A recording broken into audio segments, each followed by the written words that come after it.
For the first time in 2.5 years, lethal injection can resume here in Tennessee. The state put them on hold in May of 2022 when Governor Bill Lee ordered a review of the procedures. Commissioner Frank Strada also created a new protocol for lethal injections. The injection used to involve 3 types of drugs, and now it's just going to use pentobarbital. Now joining us to break it down is John North. Now John, Governor Bill Lee halted lethal injections hours before an execution was set to happen. Just a couple hours, in fact, Shay. What happened was suddenly there were some questions raised about the drugs that were going to be used on Oscar Smith and whether there'd been proper testing of them beforehand. So it got called off, and that's where we've been for about the last 2 years, as you say, while a special panel sort of studied the protocol. Now the state has decided on one of the last days of 24 to tell us they're going back to just one drug. And now back in May, executions were halted again as the state was about to execute an inmate. Why was that? What happened? Tennessee used to use 3 drugs on an inmate. There would be a process. You start with one to sort of put the person out, then there's a paralytic, and then eventually the heart stops.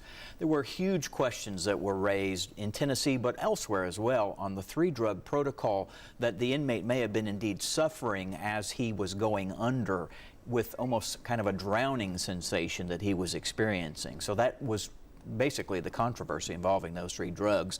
And we saw that Billy Irick was the inmate that I witnessed in August of 2018. That's what he went through. Could I tell if he was in great pain or not? It was hard to say. There were some involuntary reactions and kind of snorting noises, but that was it.